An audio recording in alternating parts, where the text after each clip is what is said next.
Magandang umaga sa bawat isa. In love ka ba? Okay.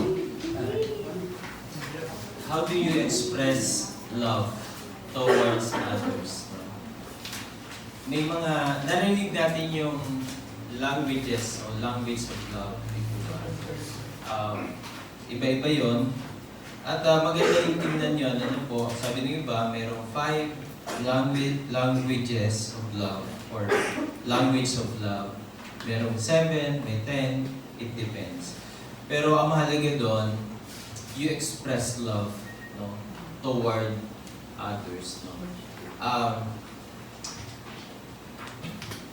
Pag pinag-usapan natin yung expression of love, no, yung language of love, ang iba, bahagi yung self-sacrificing love. May mga nanay, may mga tatay na sinasakripisyo yung buhay nila sa paghahanap buhay para ma-provide yung need ng kanilang mga anak, ng kanilang family. That's part ng kanyang expression, one of the expressions of love, no, self-sacrificing. No? Yung iba, gumigising, may mga nanay gigising ng alas 4, alas 3, alas 4, magluluto para sa pagbangon ng anak, nakaluto na, kakain na lang yung anak. So, para pagpasok niya ng school, okay siya. So, yun yung language of love. Meron din naman na mga anak na ang language of love nila, pagdating ng bahay, i-kiss o i-hug yung parents na nakaka-ease din nung pagod, no, sa maghapon para sa mga magulang. So yun yung language of love ng mga anak. Sa iba naman, sa mga asawa, maaaring yung language of love niya is pinaglilingkuran niya yung kanyang asawa, both ways, no. Pwedeng yung babae sa lalaki, yung husband sa wife, and wife sa husband. It depends, no, kung ano yung language of love. So iba-iba yung language of love, pero ang mahalaga doon, marunong tayo mag-express ng love sa kapwa natin. Ano po? Yung iba naman, mahilig maglibre o magpakain. So, ang language of love niya is magpakain. So, by being generous dun sa pagpapakain, na-express niya, masaya niyang gagawin yan kasi that's language of love ng tao na iyon. Ano po? So, meron naman, ang language of love niya is mag-asikaso. Di ba makakita ka ng mga taong gano'n? Parang hindi siya napapagod, gawa lang siya ng gawa kasi masaya niyang ginagawa iyon. That's language of love, no? Na-express niya yung love niya sa iba sa pamamagitan ng paglilingkod. So marami, ang mahalaga lang, tayong mga nagbe-benefit doon, na nagiging recipient ng language of love na yon, ay marunong tayo mag-appreciate. No? At hindi pwedeng, kung yun yung language of love niya, dapat i-appreciate mo yon. Hindi yung hahanapan mo pa siya ng iba pang expression, yun na nga yung expression ng love niya. No? Kasi ang tendency, nagiging mapaghanap tayo. Mamaya makikita natin na hindi dapat. Dahil lalo sa mga believers, sa mga Kristiyano, hindi tayo dapat tagahanap nung love na yon. Kundi malalaman natin na kahit wala nga nag-i-express nun, fulfill tayo. Complete tayo. Because of God's love. Maganda po itong topic na to because, itong passage na to kasi itong passage na to is full of love. No? Kung paano tayong inibig ng ating Panginoon. So, 1 chapter 4, verse 7 to 21. Ano po? Pero maganda rin po na sinimulan ni Kuya Eli sa verse 1 kasi ma-remind tayo nung ating mga pinag-usapan last weeks, no? O last week, and the passages ng mga nakarampang mga buwan. So, first, yung test sa believers, no? Test of believers through identity. Pinag-usapan natin yan sa chapter 1 hanggang chapter 3. Kung siya ba ay belong sa Diyos o is he or she belongs to God and to His truth. So yun yung sinagot doon sa first test of believers' true identity. Second, yung second test is the test of believers' doctrinal belief or doctrinal faith.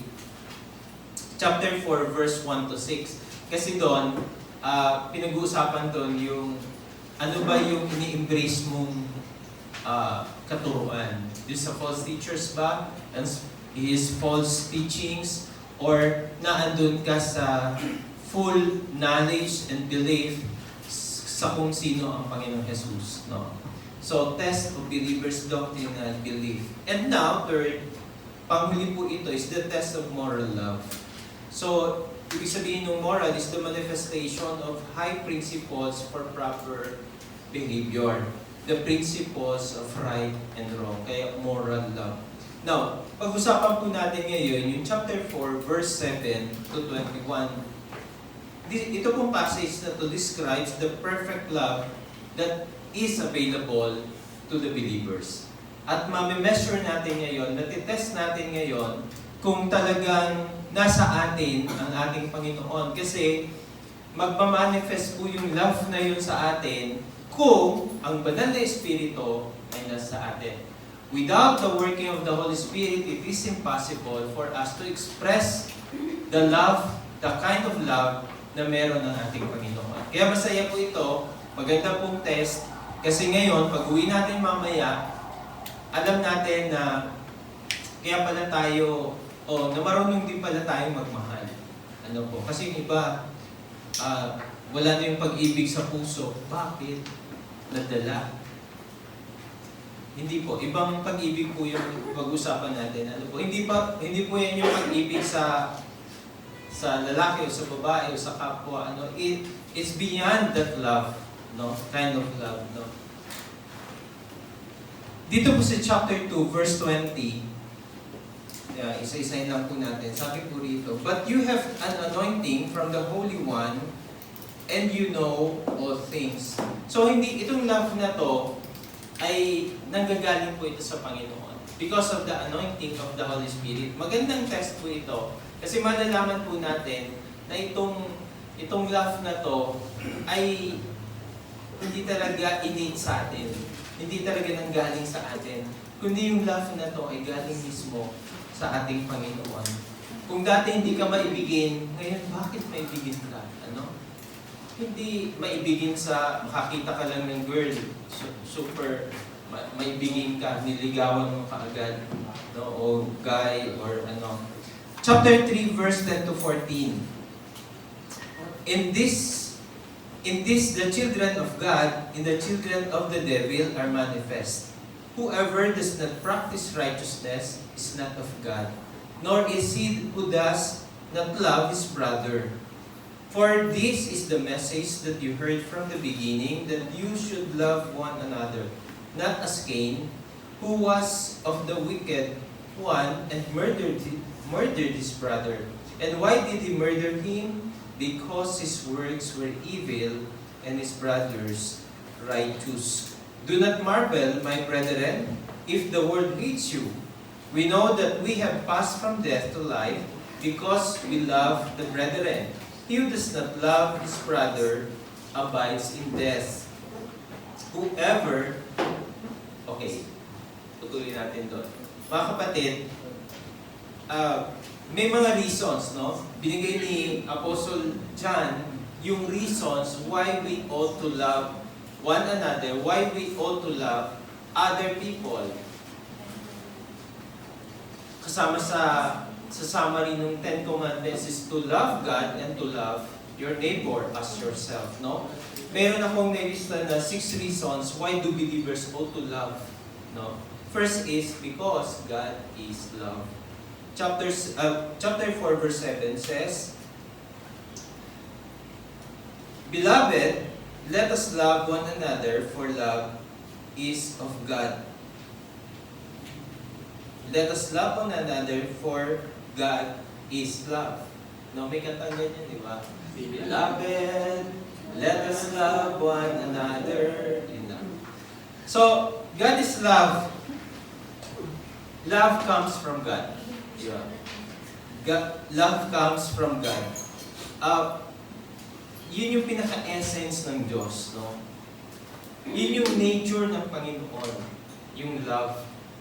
Hindi pwedeng, pag sinabing Diyos, ang nakikita mo ay hate, hatred, or wrath. Hindi po yun. Kasi yung kanyang pagiging Diyos, yung kabuuan, the being, no? Yung nature ng Panginoon is love. Yun po talaga ang sinasabi ng Biblia, ano po, yung pinaka-essence ng God is the very essence of love. Yung Gnostics, yung false teachers, false teachings nung panahon yun, yes, naniniwala sila na ang Diyos ay Espiritu, and He is light. John 4:24, God is Spirit, and we must worship Him in spirit and in truth. At sabi rin sa chapter 1, verse 5 nitong 1 John is God is light, and there is no darkness in Him. So, love and light ang Panginoon. Ano po? Spirit and light. Spirit, yun yung paniniwala ng Gnosticism o ng Gnostics, but never nila na sinabi o dinefine that God is the source of love. Hindi nila in-identify ang Diyos na source of love or He is love. No? Though, okay, divine ng Spirit, Diyos ay divine because they believe that the Spirit is divine at ang katawan ay evil. Yun yung paniniwala nila, but they did not define that God is the source of love or yung love ay coming from His very nature. No? God is love. Everything that He does ay pag-ibig. No? Pag-ibig. Magiging judgment niya. Kasi kadalasan, di ba, bakit niya inallow na i-annihilate yung isang lipi? Sobra naman ang Diyos. Asan yung pag-ibig? Maaaring natatanong yon ng mga tao kapag dumarating yung punto na napahamak, nasaan ang Diyos? Bakit kung ang Diyos ay pag-ibig, bakit niya inalaw na mangyari sa akin to? Asan ang pag-ibig doon? Di ba? Kadalasan may panunumbat sa Diyos. Lord, kala ko ba totoo ka? Lord, kala ko ba maibigin ka? Bakit ito yung nangyayari sa akin? Even yung judgment ng Panginoon, even the wrath of God, ay nakabase iyon sa kanyang pag-ibig. Makita natin mamaya kung ano yung kung ano yung sasabi kong ito. No? Ulitin ko, yung judgment ng Panginoon, yung wrath of God, inaalaw niya yung isang miserableng sitwasyon, miserableng buhay out of love. Ang hirap unawain, no? Kasi sa atin, pag sinabing babawan natin, pag pinarusahan ka ba ng magulang mo, wala na yung pag-ibig. Di ba, dinisiplina ka ng magulang mo. Kaya ka ba dinidisiplina dahil namumuhi sa sayo o dahil mahal ka niya? Di ba yung mga magulang, kapag pinalo yung anak, pinalo. Pagkatapos nun, kakausapin, anak, hindi ako galit sa'yo, galit ako sa ginawa mo. Hindi porket pinarusahan kita, pinalo kita, dahil hindi na kita mahal. Actually, kaya kita dinidisiplina kasi mahal kita. Di ba? So, ganoon din ang Panginoon. Actually, kung paano tayong mag-express ng love, galing yun sa Panginoon. Tinuruan niya tayong magmahal. Ito may mga tao talagang evil mind, evil people, no? Hindi sila talaga, walang kapag-ibig, si Satanas po yun. Pero kung tayo ay nasa Panginoon, no? Marunong tayong magmahal. Dahil ang Diyos ay Diyos ng pag-ibig. Siya ay pag-ibig. So, first is God is love. Second is everyone who loves is born of God. Sa 7b. And everyone who loves is born of God and knows God. Everyone who loves is born of God and knows God. So yung phrase sa beginning, no, yung sa verse 7a, let us love one another. Let us love one another. It conveys the idea na sinisiguro na yung love ay maging habitual practice ng mga believers. No, kaya sabi diyan, pamanhik, no, let us love one another. Mahalin natin ang isa't isa. So yung sinasabi sa atin na kailangan maging habit natin ang pagiging maibigin. Maging habitual practice. Yung hindi na pilit, kusa na siya. Kusa na siyang lumalabas yung pag-ibig na nararanasan ng mga tao, nakikita ng mga tao. Yun na yung magiging, dahil yun yung true identity ng mga believers. Di ba? Bakit yung mga Kristiyano masyadong maibigin? Narinig yun na yung, kumisan may mga pumapansin, punta ka dyan sa church na yan, maibigin yung mga tao dyan. Parang pag alam nila, pag Kristiyano, maibigin. Di po ba? Pero yung ibang relihiyon, hindi naman sinasabihan gano'n, maibigin. Though may kilala ako mga religion na talagang maibigin yung mga miyembro. No? Pag pumunta ka sa church, asikasuhin ka, pakakainin ka, or ano mo yun? Nag-express ng love in church. Kasi, doon tayo, everyone who loves is born of God. Nakikilala ang Diyos, na yung identity natin ay nakikita ng mga tao na identified tayo sa Diyos. Alam nila, God is love eh. Kaya yung iba nang-aabuso naman, di ba? Kasi alam nila maibigin ang mga mananampalataya. Kasi yung maging habit, yung pagmamahal at pag-ibig, pag-express ng love, ay it characterizes yung mga believers. Maibigin ka ba?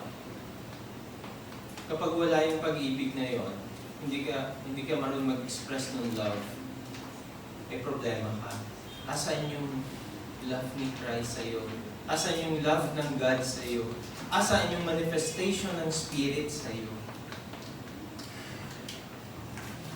Everyone who loves is born of God. Ito yung manifestation, ito yung identity, ito yung mark of a genuine believer. Love, no?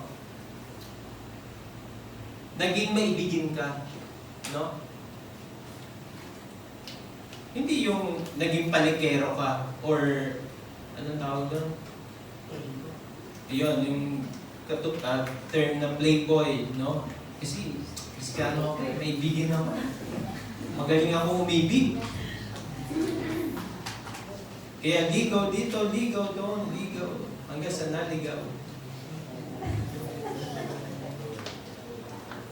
Kasi Kristiyano ako, ito daw yung manifestation, ito daw yung mark ng aking pagiging... Hello, okay. Ito raw yung mark ng aking pagiging mananampalataya, maibigin ako. Kaya ligaw dito, ligaw doon. Basahin natin yung chapter 4, verse 12. 13 and 15. 12. No one has seen God at any time. If we love one another, God abides in us, and His love has been perfected in us. Verse 13. By this we know that we abide in Him, and He in us, because He has given us of His Spirit. Verse 15. Whoever confesses that Jesus is the Son of God, God abides in Him, and He in God. So wala po tayong lusot dito, no? Kapag tayo po ay believer, nagmamanifest sa atin yung Diyos, yung love ng Diyos. Kaya nagiging maibigin po tayo, ano ho. Lahat po ng mananampalataya, born again, ay tumanggap ng nature ng Panginoon. Natandaan nyo, fruit of the Holy Spirit. Ano yung una? Love. Galatians chapter 5, verse 22. Love. And marami pa yun. Pero nauna yung love. No? 2 Peter 1, basahin natin din yung 2 Peter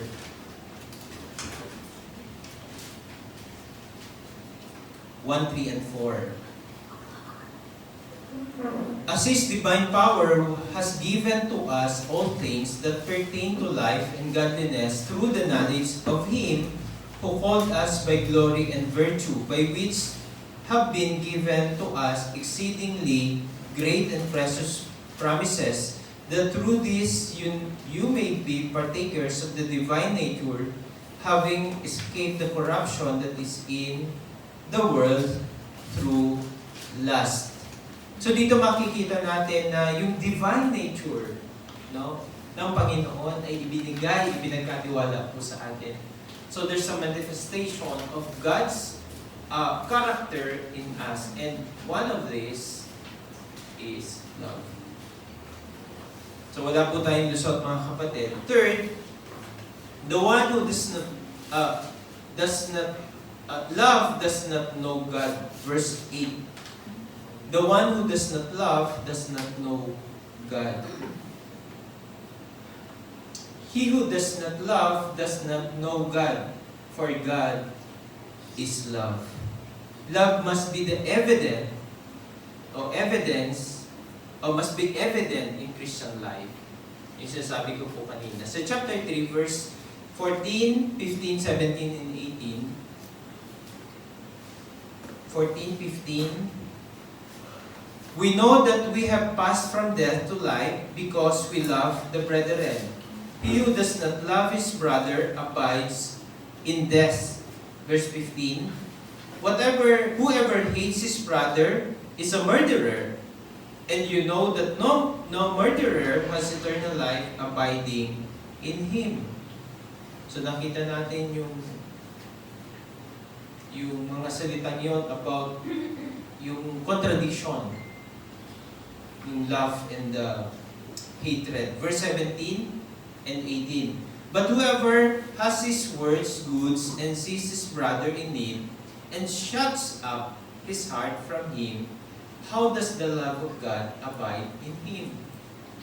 Verse 18. My little children, let us not love in word or in tongue, but in deed and in truth. So hindi pwede sa boka lang yung love. May expression po yung love, mga kapatid. Ano po? Kasi iyon po yung tatak po natin ng pagiging born again believer po natin ay yung expression. Okay, pwede ba yan sabihin mo, I love you, bahala kang magutom. Na meron ka namang mai-share, pero hindi ka nagsishare ng iyong word goods. Hindi pwede yun. Walang expression. Kapag, ang ano kasi, yung lagi mo inisip sarili mo. Diba? Halimbawa, paano kakain? Kung ibibigay ko sa iyo, ay di hatiin mo. Diba? Di pareho kayong may laman ng tiyan. Di ba? Hindi problema yun eh. That's manifestation of love. No? Doon mo makikita yan. Pag laging kinokontra ng isip mo yung mag-express ng love, sandali. Baka ibang spirito yung nasa iyo. No? Hindi naman sinabing lahat o ibuhos mo. Hindi naman. Marunong ka lang. Yun yung sinasabi din sa verse 18. Ano po? Matuto kang mag-share para makita ng taong iyon na nagmamanifest sa iyo ang God. Pero pag ikaw ay madamot, makasarili, anyway, by nature, ganun po talaga tayo. No? Pero kung hindi nag-improve yung iyong character na yon at lagi mo parang iniisip ang sarili mo, nasan yung love ni Christ? Hindi pa pwede. Kailangan nag-i-improve yung Christian life natin. Kailangan nagle-level up yung love na meron po tayo. Hindi laging kung ano yung papala natin, anong makukuha natin. Kaya laging mag-express tayo ng love. So chapter 4, verse 12 and 16, it says, No one has seen God at any time. if we love one another, God abides in us. So malinaw po, nananatili ang Diyos sa atin kung naandun yung pag-ibig sa atin. Nananatili yung pag-ibig dahil yung pag-ibig na yun is perfected in us. Ano po? Nananatili. Verse 16. And we have known and believed the love that God has for us. God is love, and he who abides in love abides in God, and God in Him. So parang paulit-ulit lang, ano po. Pero binibigyan din po kasi dito sa mga passages na to kung sino ang Diyos at sino ikaw bilang recipient ng pag-ibig na iyon ng Diyos, ay matuto ka o dapat makita mo na nagmamanifest sa iyo yung pag-ibig na yun, yung character na yun. Kaya inuulit-ulit, ano po, paulit-ulit yung salitang love. Binibigyan din dito, ano dapat yung makita sa iyo. Ano dapat yung nagmamanifest sa iyo? Kung nananatili ang Diyos sa iyo, therefore, nagmamanifest din yung nature na yun ng Panginoon. Yung character na yun ng Panginoon na nasa sa atin. Ano po? Pang-apat po, God set an example of love. The ultimate expression or demonstration of love is done by God. John 3:16, For God so loved the world that He gave His only begotten Son. Di po ba? Hindi magaang to. Begotten Son. Yung begotten, ang ibig sabihin, only Son. Sa atin, begotten ang dating Bigatin ang anak ko Pataba ka rin bigatin. Ay, sorry. Badi. Sorry. Kala ko usap ko si Ali. Bigatin.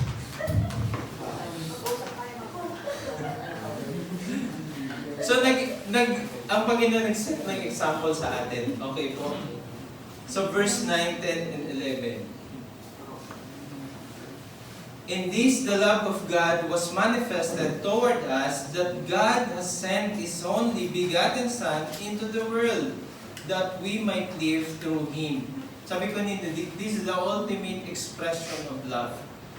This is the ultimate demonstration of love. When God sent His Son, begotten Son, for you and for me, to save us from God's wrath and judgment, punishment. Saan? Sa hell. Verse 10. In this is love, that not that we love God, of course, but that He loved us and sent His Son to be the propitiation for our sins. Beloved, it is, if God so loved us, we ought to love one another. I'll make comment to sa verse 10. He sent His Son to be the propitiation for our sin, to appease the wrath of God, no? To appease. Kung meron tayong background to sa pagiging animist, no? Nakita nyo, common sa mga Pilipino, mga animist tayo dati, no po? Every time na may mga panahon sa Mountain Province, ginagawa pa rin yun. Ina-appease nila yung spirit. No? So, nagpapadugog sila. Nag-offer sila ng manok, nag-offer sila ng baboy, pinapatay nila yun, pinapatigis yung dugo to appease the spirits. Maraming spirits, no? The spirits na kung anong paniniwala nila, spirit ng agriculture, no? Spirit ng bagyo, spirit ng kung anong spirito, no? So to appease those spirits, so nag-aalay sila, no? Nagsasacrifice sila. May mga ino-offer sila to appease, no? The same with the word propitiation, the act of appeasing God, no? Ano yung sa Tagalog? To appease. To pakalmahin. Sige, gamitin natin yung salitang, para kumalma yung galit, no? Ng, kung sa spiritista o sa mga spirits, yung mga spirits. Pero yung ginawa ng Panginoong Jesus, yung sinasabi niyang propitiation, the act of appeasing God's wrath, yung po ibig sabihin nun, He sent His begotten Son. Kasi dapat tayo po ang may judge. We are already judged, no? And we are all destined to hell. That's our punishment, being sinners. Pero at walang makakaligtas doon. Lahat ng makasalanan, for all have sinned and fall short of the glory of God, and for the wages of sin is death. That's the punishment. And because of God's wrath, we are judged already. Doon papasok yung love. Because of God's love, He sent His only Son, Jesus Christ, to appease His wrath, to appease His anger, to appease His judgment towards those sinners. He sent His only begotten Son, Jesus Christ. Dapat ikaw yun ako. Dapat tayo yung pupunta sa impyerno Dapat tayo yung ipapako sa krus Pero because of God's love, verse 10, and this is love. This is the definition, the ultimate demonstration of love, no? And this is love. Not that we love God. No one is interested to God, no? Romans chapter 3 verse 10 to 11, walang may gusto sa Diyos. Kung mga Kristiyano, tumatakas tayo sa Diyos kuminsan di ba? Tinatakasan natin yung pagsamba, tinatakasan natin yung prayer meeting, tinatakasan na yung mga gawain ng Panginoon. How much more yung mga unbelievers? Wala silang interest sa Diyos. Hindi nila love ang Lord. Love lang nila ang Lord kapag mayroon silang pangangailangan. Kapag ang buhay nila ay delikado. Kapag mayroon silang sakit na nakamamatay. Kapag nasa peligro ang kanilang buhay, yun, mahal nila ang Diyos. Naaalala nila ang Panginoon. Pero pag malakas sila, pag masaya sila, kapag may kayamanan sila, hindi nila kailangan ng Diyos. That's the reality of life. Kaya ang sabi dito, not because we love God, but that He loved us and sent His Son to be the propitiation for our sins. First, He sent His Son. Second, God the Father allowed His Son to suffer on the cross of Calvary, to suffer the judgment and His wrath. Inalaw niya po iyon. Hinayaan niyang mahirapan ng Panginoon na for the penalty of sin na tayo po ang nag-commit. Tayo po yung nagkasala, pero iba yung naparusahan. Iba yung pinarusahan sa cross. At ang pagbinasa natin ang salita, He poured out His wrath on the cross. Yung wrath. Kaya nung panahon yun, di po ba? Yung manig talaga Yung manig. Tapos dumilim. That's the wrath of God. Galit ng Panginoon. Romans 5:8. But God demonstrates His love toward us. When we were yet sinners, Christ died for you and me. Christ died for us. That's love. That's the definition, the real definition of love. When He sacrificed His own Son for the sinners. 2 Corinthians 5:21.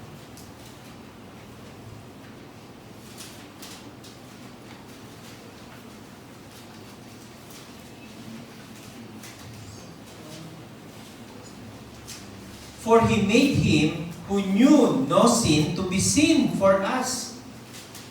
Walang kasalanan ng Panginoong Yesus.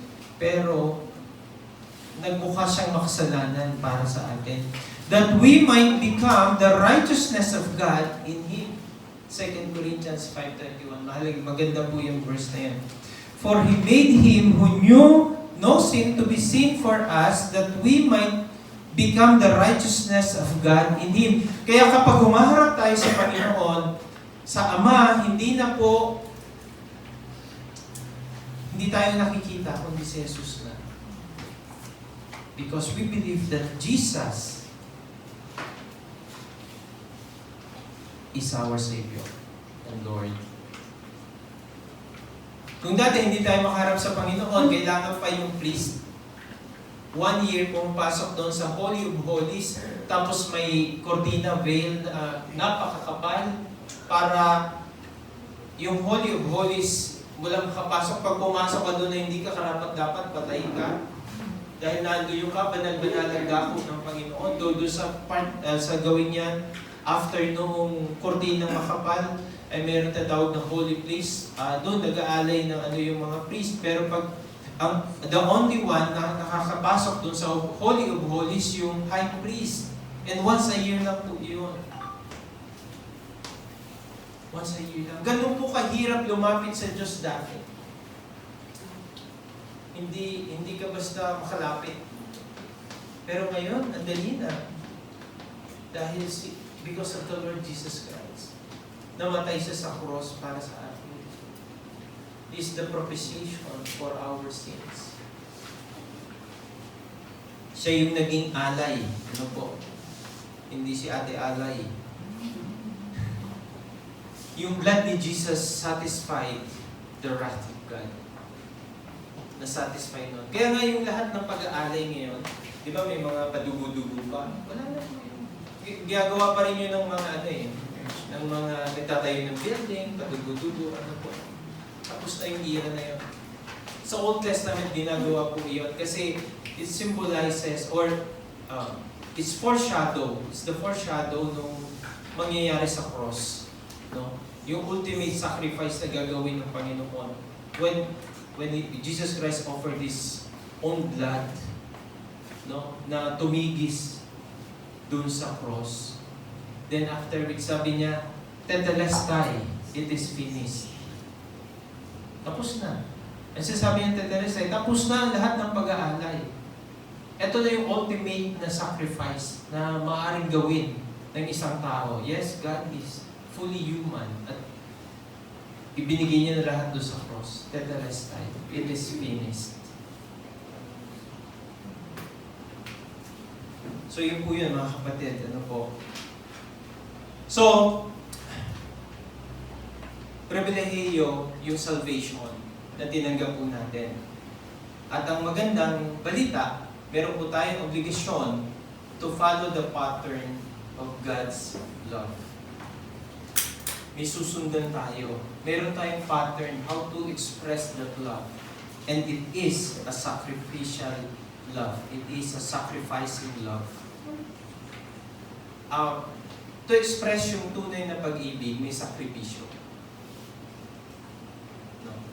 Pag walang sakripisyo, pag yung love na ina-express mo ay ikaw pa rin yung magbe-benefit, asan sakripisyo doon? Di po ba? Ano kasi sa tao yung bang isipin lagi, ano yung balik? Yung balik. Nature ng tao yun yung laging iniisip yung balik. Hindi, parang hirap-hirap tayo mag-express ng love without yung balik. No? Kaya masyado tayong yung basta isipin lagi natin sarili natin.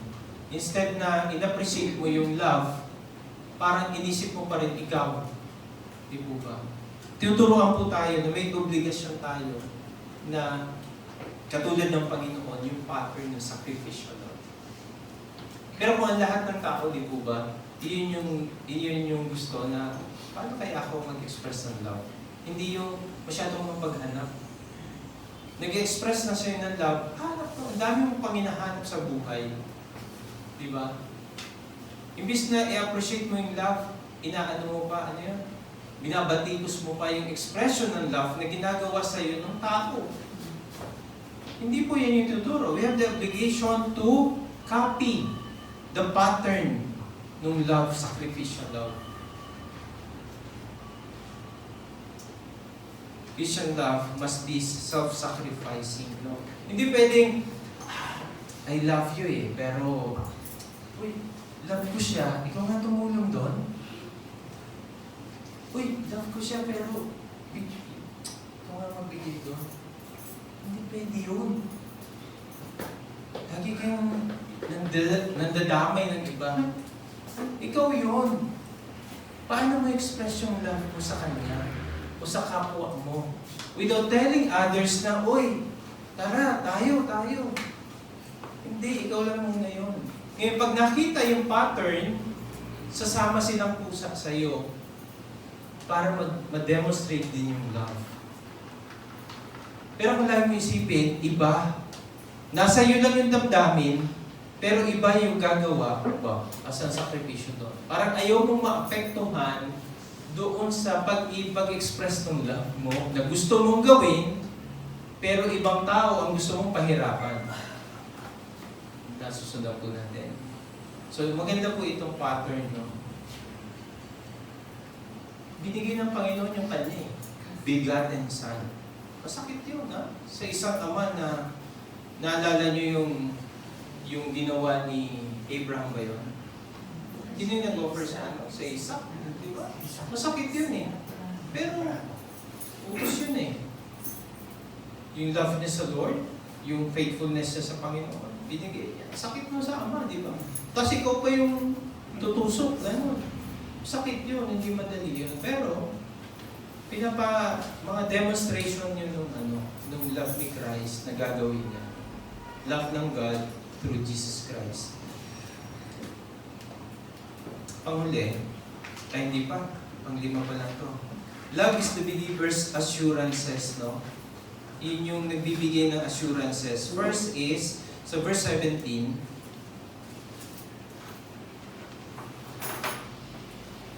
love has been perfected among us in this, that we may have boldness, in the day of judgment, because as He is, so are we in this world. No? Love is the believer's assurances. No more condemnation. No? Because love has been perfected among us, that we have boldness in the day of judgment, because as He is, so are we in this world. No condemnation. Romans 8:1, there is no condemnation for the believers.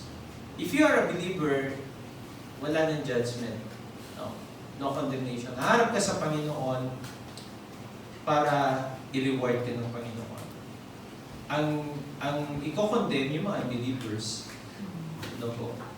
Perfected. May salitang perfected and pinaging ganap or completed, fulfilled.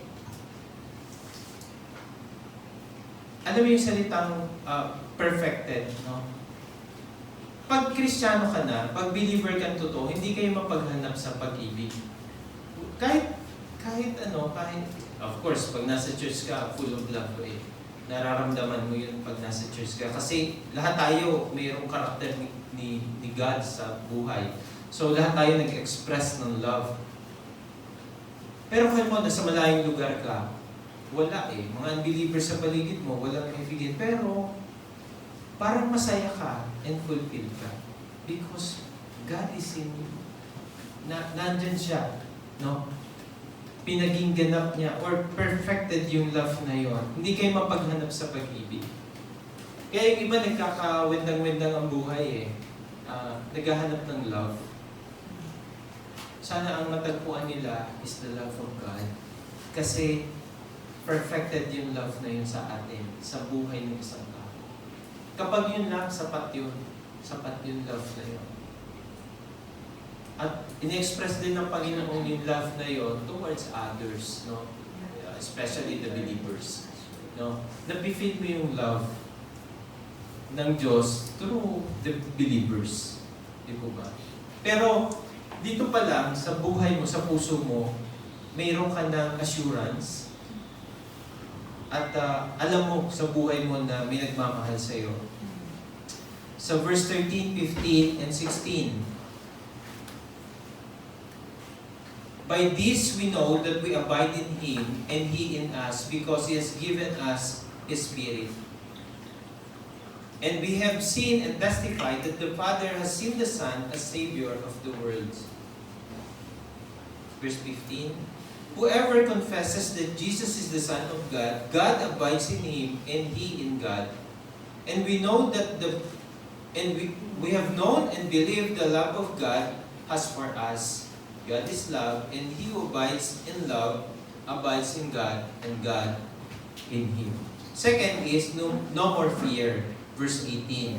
So ang causes ng fear ay yung unassured destination. Alam mo, pag namatay ka, saan kaya ako pupunta? So nakakatakot po iyon. Pero dahil nasa iyo Diyos, alam mo na kung saan ka pupunta. Definite sufferings and punishment, nakakatakot po iyon na mapunta ka sa impyerno. Ibig sabihin lang, kapag nandun yung fear, yung love ni God is not perfected in you. Hindi pa kompleto sa iyo. Hindi pa pinagiging ganap sa iyo. Ibig sabihin, ala yung Holy Spirit sa iyo. Pag takot ka, kung may takot, di ba sa ano yun, pag may kinakasal? Ano yung love? Ini-recite yan sa Korinto, di po ba? May assurance kapag may love, no? And because you are free from condemnation. No more fear, assured love for others, verse 19. We love Him because He first loved us, no? God had done it first. God abides in us. God's character bestowed in us. That's love. God's love in us, no? And last, to love is a command of God. Verse 21. And this commandment we have from Him, that he who loves God must love his brother also. Mga kapatid, hindi po ito kasabihan lang. Ito po yung commandment. No? Utos po ito. You should love God and love your neighbor as yourself. No?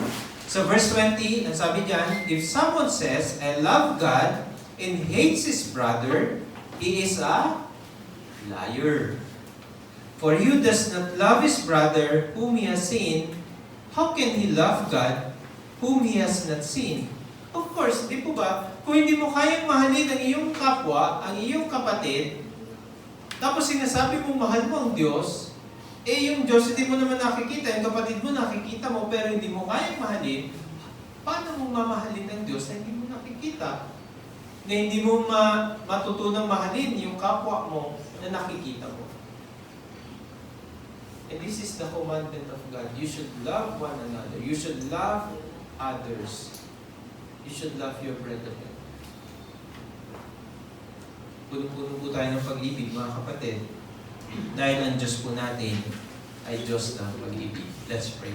Salamat dahil sa pag-ibig, ligtas kami. We are free from condemnation, Panginoon. Thank you for expressing your love through Jesus Christ, our Father. Maraming salamat po. Help us to love others. Help us to love you, Lord. Purihin po kayo. In Christ's name, amen.